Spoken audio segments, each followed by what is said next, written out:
Hello YouTube, this is the Bucket coming at you today with the Taurus G2c first impressions. I purchased this firearm just the other day for the sole purpose of comparing it to a gun under $200, this one being a gun under $300, and a Beretta APX carry, which is under $400, and see what you get for your money. Now, if you looked at my initial video, you got to see what comes in the box, and so this is all about the firearm.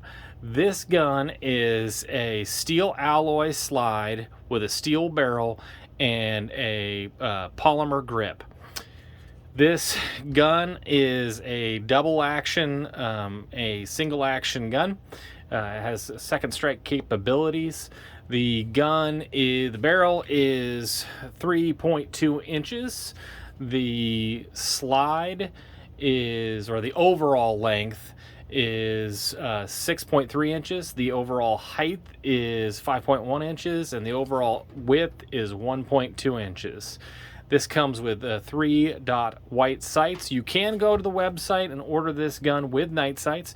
You can also order it in a green frame. You can also order it in a purple frame. You can order it with a stainless chrome coated slide. It does have some availability, some different options for you. This one does come with a frame mounted safety. Not a big fan of frame mounted safeties, to be completely honest with you.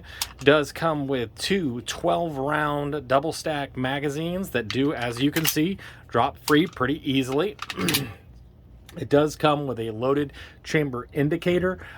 This little extractor pops up when there's a round in it, and it'll have a little red flag, as you can see, because I do have a snap cap inner.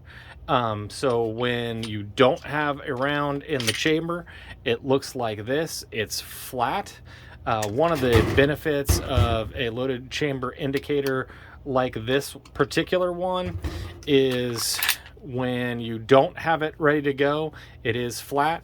When you chamber a round, you can actually feel it with your finger, which is kind of a nice touch. So if you're in the dark and you don't know if your gun has a round in the chamber, you can go ahead and check that tactily, either with this finger coming across or just with this finger like that. The sight picture is nice. I will tell you that the ergonomics on this gun are really, really good. It fits naturally in your hand. It points naturally. They hit the ergonomics outside the park on this one. They even put a little divot here for you to guide your forward thumb if you take a more new age grip as I do. When it comes to the texturing, I'm really kind of impressed with it. The texturing on the back is very, very aggressive, as it is on the front, and as it wraps around, it becomes less aggressive, to the point where it's very understated on the sides, which, you know, if my hands get sweaty, I want that really hard texture over here in my palm and underneath these fingers, which I get. Yet when I carry this gun, there is some texture, but it's not gonna just rub my muffin top raw, which I really do like that about this. They had thought about this very, very deeply. The trigger pull on this gun, it's good. There is a little bit of take up. It hits a clear, defined wall and then a crisp break. It is very nice. It does come with double strike capabilities. I am not a big fan of auto loaders with double strike capabilities, because here's the thing: if you have a hard enough primer, it's not going to hit on the first strike. It's probably not going to hit on the second one either. So now you've just taken another step of wasting more time instead of just clearing the malfunction and getting back to defending yourself. That's an opinion from the Bucket. Take it for what it is. I do like a lot of the features on it. This does disassemble like a Glock does, with these little tabs. In my opinion, that is not the best method for disassembling a firearm. I don't like the fact that you have to pull the trigger to get it to come loose. It does do it relatively easily. When I got this gun, this is exactly how I took it out of the box. It is bone dry. I mean, this thing is just screaming for oil.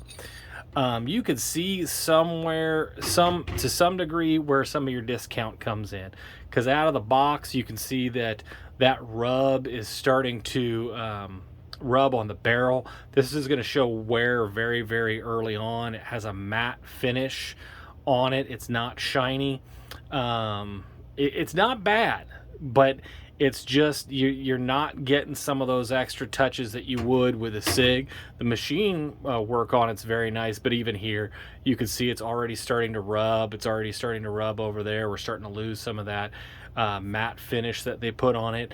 I'm interested to know what kind of the lifespan of a finish like this would be. I do like the fact that it does have windage adjustable rear sight. It is a pinned front sight, so that is where that is. So that does make it nice that you can adjust this. You know, really some pretty neat features that a lot of bargain basement guns just aren't going to give you. And so I do like that they put forth some effort to make this, you know, the best that you could possibly get for that price point. I've known people that have had this firearm in the past, and they speak very, very highly of it. Actually, my brother asked me to help him acquire a firearm, and I actually got him hooked up with somebody that was trying to move one of these. What are some of the flaws with this gun other than the ones that I've brought up? We as gun people have a tendency to be just a hair snobby, and there's nothing like the name Taurus to make you feel like you're making out with your sister. And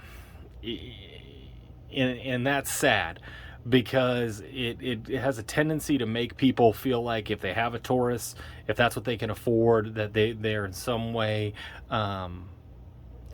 not getting a high enough quality firearm.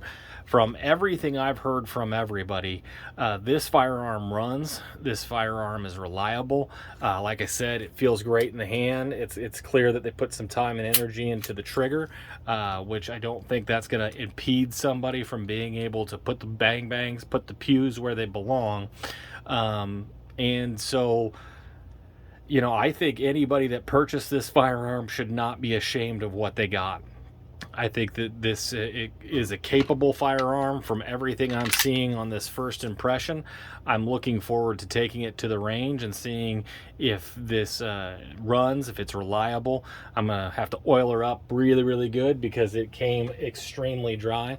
I did want to go ahead and check to make sure that this is not a non-proprietary mounting feature. It is just a Picatinny. My O light fits on it great. The O light is a wonderful, wonderful light. Let me know if you'd like me to do a video on this O light.